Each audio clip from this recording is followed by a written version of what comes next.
embattled Congressman Matt Gaetz. Matt Gaetz was one of the very few members in the entire Congress who bothered to stand up against permanent Washington on behalf of his constituents. Matt Gaetz right now, he's a problem for the Democratic Party, and he can cause a lot of hiccups in passing of laws. So we're going to keep running those stories to keep hurting him. If you stand for the flag and kneel in prayer, if you want to build America up and not burn her to the ground, then welcome, my fellow patriots. You are in the right place. This is the movement for you. You ever watch this guy on television? It's like a machine. Matt Gaetz.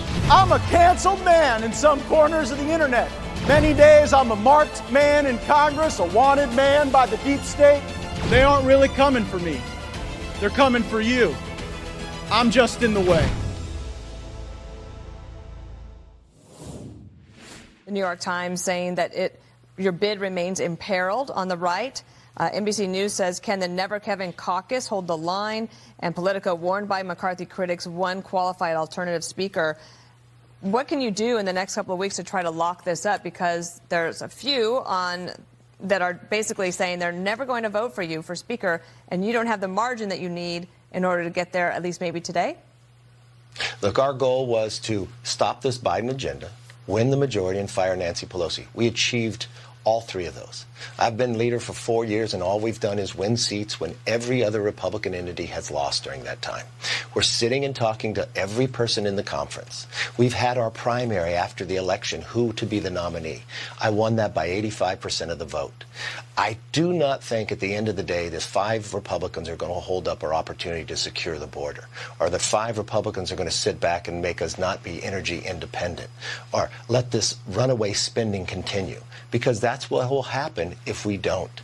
We've got to find a way to work together for the next 2 years. Otherwise, we'll lose as individuals.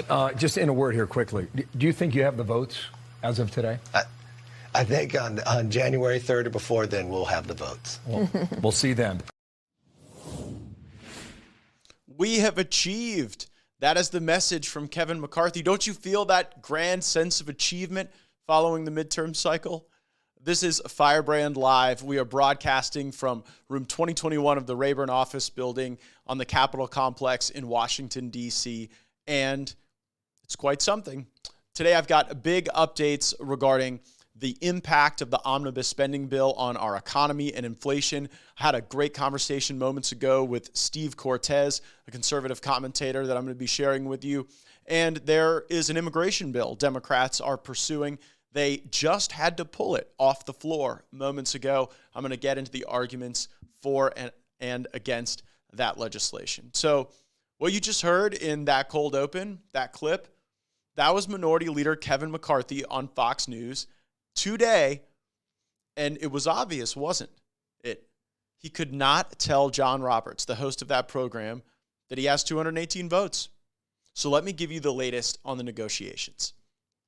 McCarthy has drawn a red line and said no to our demands that every bill on the floor adhere to a single subject. The reason that's important is because we don't want matters log rolled together so that each issue in legislation before the House for consideration doesn't get the scrutiny that it deserves, doesn't get the focused debate that results in better public policy. You would think that Republicans, Democrats, everyone would want single subject, but Kevin McCarthy has said no.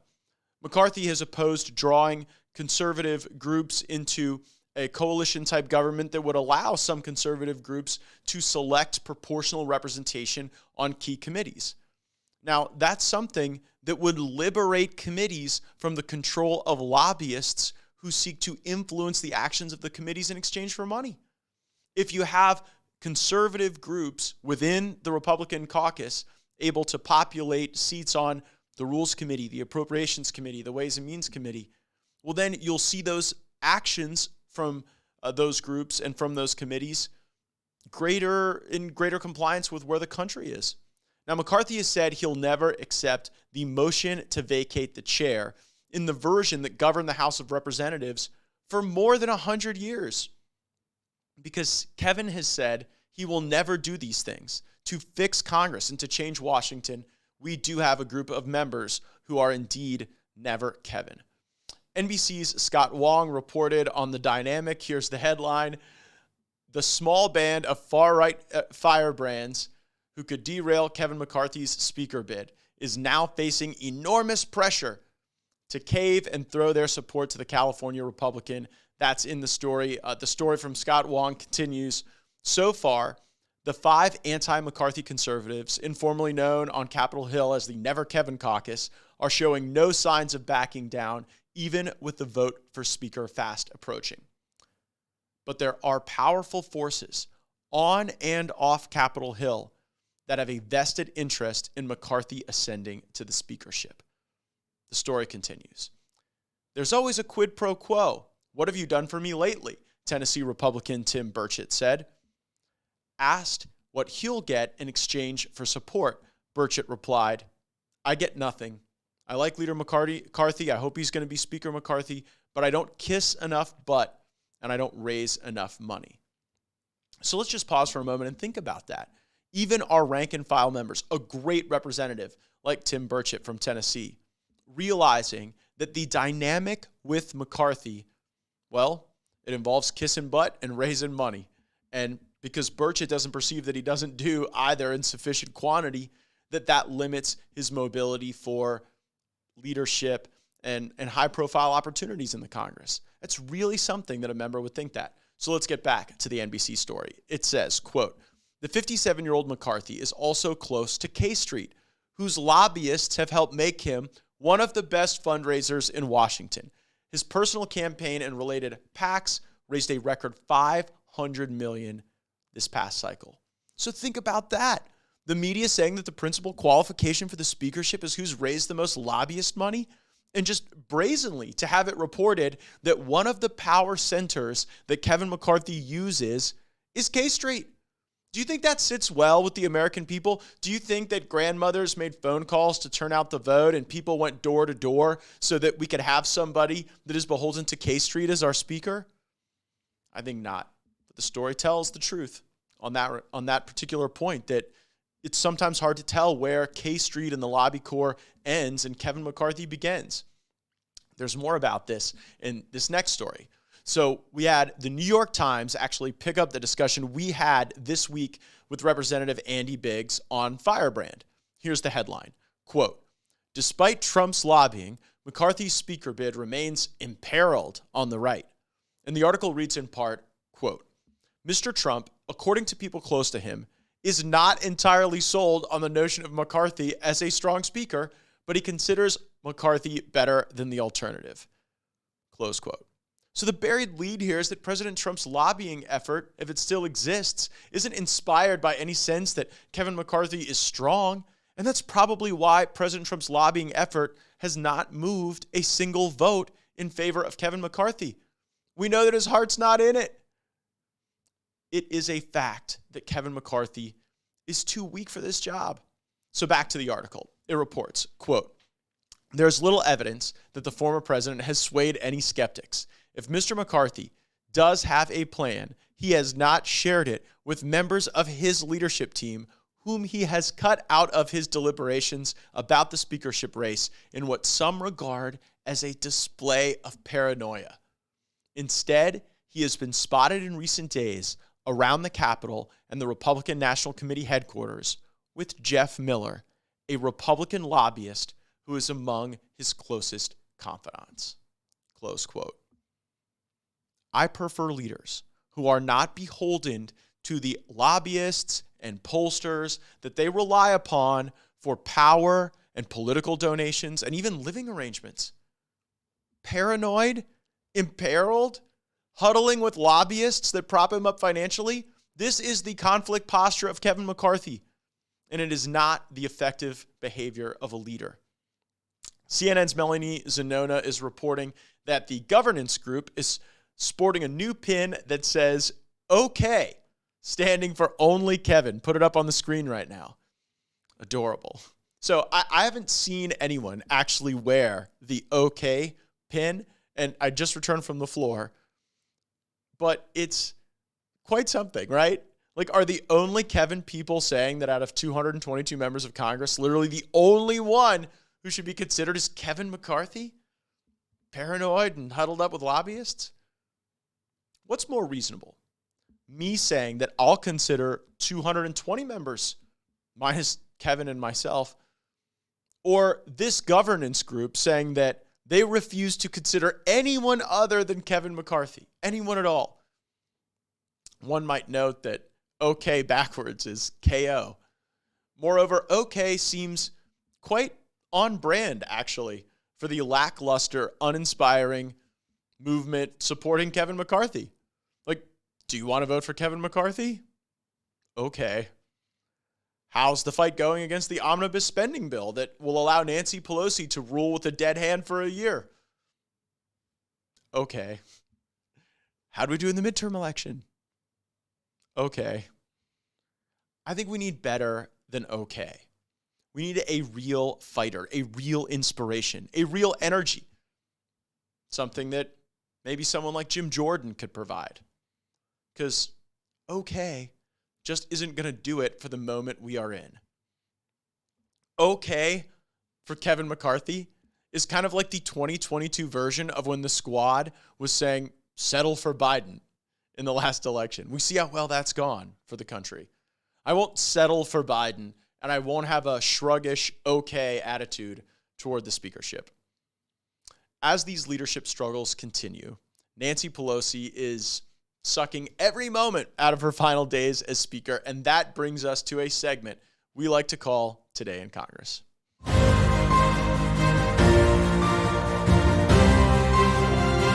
Today in Congress. Moments ago, House Democrats had to pull from consideration a massive immigration bill that was set to help China and big tech at the expense of American workers. I don't know if it's that they didn't have the votes. I don't know if we'll be voting on it later today, but it was pulled, which does not happen frequently. This means that even departing Democrats might not want their legacy to include harming the American economy with this immigration bill. Here are the details. The bill is called the Eagle Act, but our nation's national bird is indeed defamed by that comparison. This is the Equal Access to Green Cards for Legal Employment Act, and it would be more appropriately named the Chain Migration Act. This act is a recipe for disaster. Our country's borders are porous right now, if they exist at all. Millions of illegal immigrants are walking really unrestrained across the Rio Grande every year. We're now at a point where about 18,000 illegals are coming across every single day. Meanwhile, for Americans, wages are stagnant. Rampant inflation is swallowing up any expendable income, if you even have any at all. So what is the Democrat solution to our broken immigration system and struggling economy? More immigrants, of course. The Eagle Act raises the per-country caps on family-sponsored immigrant visas, aka chain migration visas, from 7% to 15%.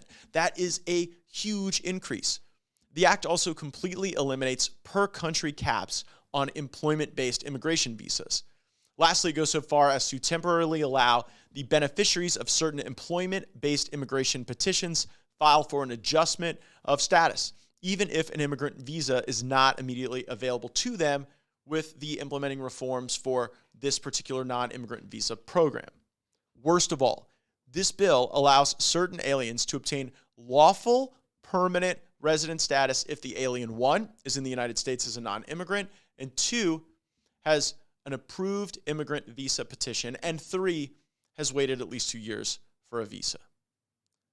From the perspective of others, you might hear that this bill pushes back against arbitrary country caps, facilitating freedom of movement for people around the world, a better life, more talent.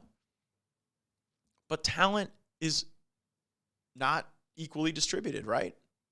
I mean, despite what the Cato Institute would have you think, this bill doesn't really enhance our economy.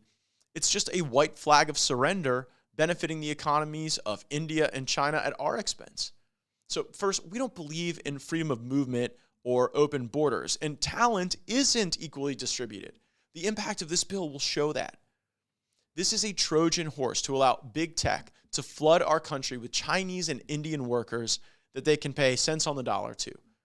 Americans are just not worth the money to some of these corporations. So what does all of that mean? It means that Democrats and rhinos continue to push the boundaries on expanding foreign presence to benefit large corporations, to reduce labor costs. It's just such a classic establishment move. Right now in our country, we are in the midst of what they're calling the hoodie recession. And instead of trying to employ our abandoned workers, we are bringing in immigrant laborers to absorb the jobs that could otherwise go to our fellow Americans. We tell youth in our country to learn a trade, get a skill, code, major in STEM, and then we go importing foreign workers to do those jobs. This is not America first. It's not even America second. This is America last, and certainly behind India and China, who stand the most to gain from these cap raises. Democrats and rhinos claim that labor shortage predicates the need for the Eagle Act. But at what cost? National security? Under an arbitrary reduction in percentage point requirements of eligible immigrants, China and India, the largest countries with the most people, they're the ones that have the longest lines and the longest wait lists for employment-based green cards, and they would benefit extraordinarily from this measure. We're likely to get more Go John Hayes and Zhang Wangs. Those are two Chinese spies recently charged with trying to obstruct a federal investigation into Huawei. Is now really the best time to open the floodgates for Chinese nationals to take jobs at U.S. tech companies? The CCP is already setting up police stations in Chinese neighborhoods in New York. I can bet that flooding our country with more Chinese nationals will aid their goal of infiltrating every major industry in the United States and then stealing our IT and replicating our products, depriving our Americans the value of the innovation that is created in this country. China is working to close the gap, and this is the strategy to do it. We should not allow for a Trojan horse from China. We should not allow for harm to U.S. tech workers, and we should not back any America Last immigration giveaways. And as of the time of this broadcast, maybe my arguments are winning. The Democrats pulled the bill from consideration moments ago. So I would say, let's keep up the pressure. Keeping up the pressure is the theme of the discussion I had with my friend Steve Cortez. He stopped by the office moments ago. Take a listen to that chat. His chalk talks are legendary. You can find him on The War Room, a conservative commentator who has been leading the fight on immigration, on entitlement reform, work requirements, and he's here. Stop by the office, Steve Cortez. Thanks for joining us on Capitol Hill. You bet. Right now, we are in the middle of this fight on the omnibus spending package that would let Nancy Pelosi basically rule with a dead hand for a year. Right. What should people expect about the impacts regarding the impacts on inflation and otherwise on the economy? Well, first on the politics, you're exactly right. And it's so shameful that Senate Republicans, particularly some who are on their way out the door, literally retiring, want their sort of their magnum opus on the way out, their exit interview, as it were, to be allowing the political carcass of Nancy Pelosi to effectively remain speaker in very many ways, if they in fact do pass this full omnibus. Because what it will do is fiscally handcuff the incoming GOP House majority, this majority which people like you earned, which millions and millions of deplorables out there voted for, right? Handed that gavel, took that gavel away from Nancy Pelosi to be handed to the Republicans with a mandate to start pushing back against and fighting against this terrible Biden mess, particularly regarding the economy. And so you talk about the mandate, right? Yeah. Is there any mandate in this last midterm election more than the mandate for House Republicans to constrain federal government spending that's driving inflation? No, absolutely. Listen, inflation is absolutely crushing Americans, crushing their spirits, crushing their pocketbooks. On the spirits, University of Michigan does a consumer sentiment survey. Congressman, goes all the way back to almost World War II. So we have tons of data, 70 years of data. It just a couple of months ago hit the lowest level it has ever hit. I mean, think about that. Worse than the financial crisis of 08-09, worse than 9/11, worse than the 70s oil embargo. Literally, consumer sentiment has never been lower than it reached just in recent months because of inflation.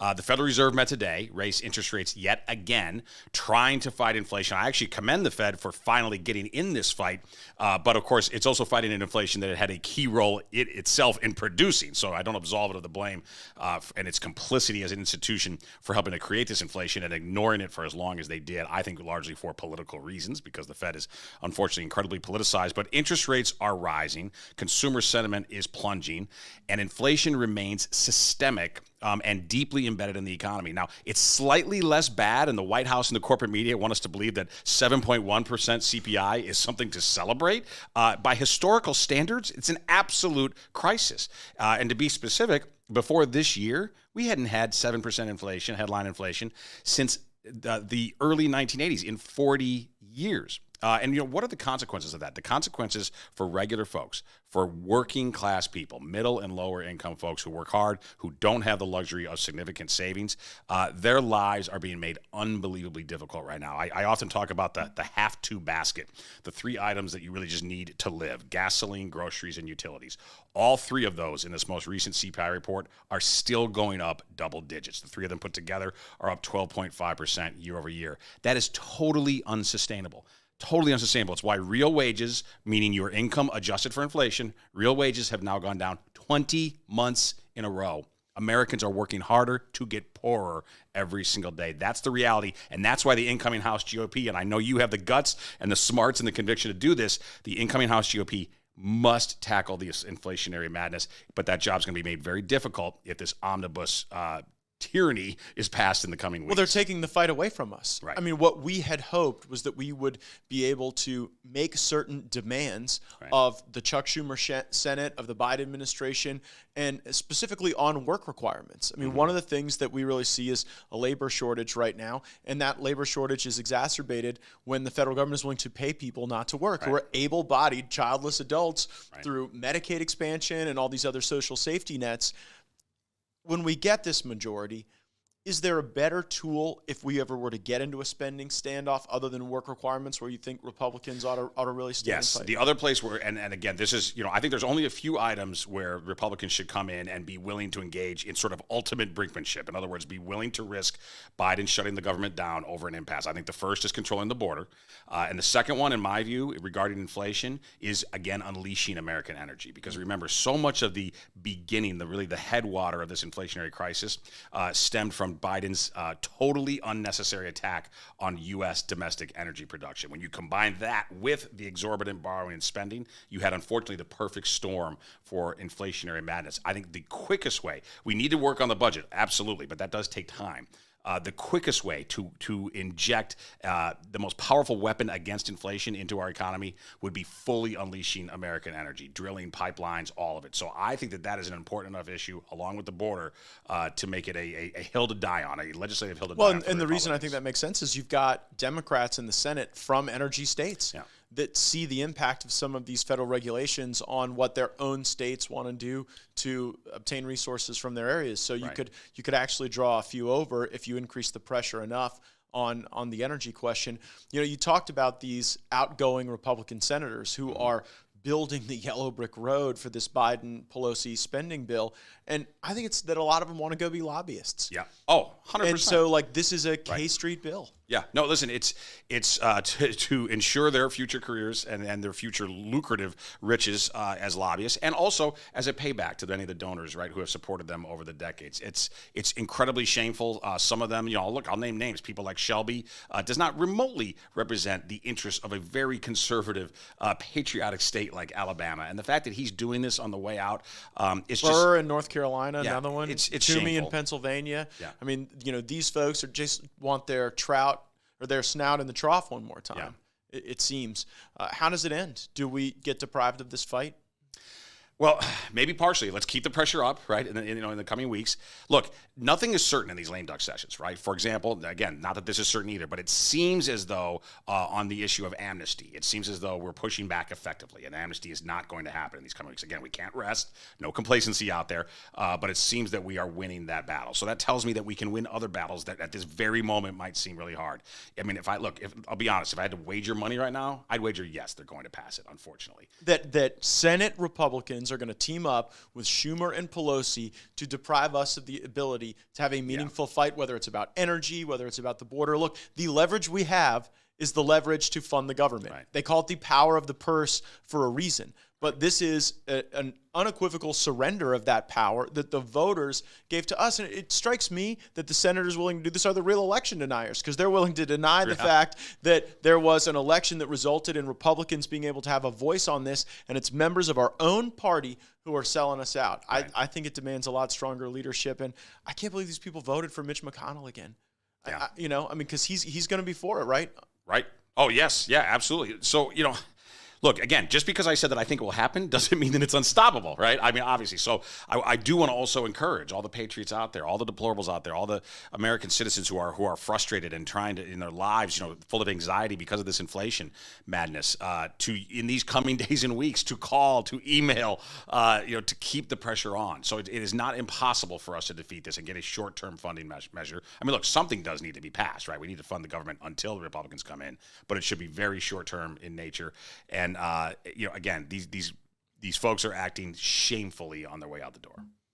Keep the pressure on. Steve Cortez is in the Capitol, in the Rayburn building, keeping the pressure on.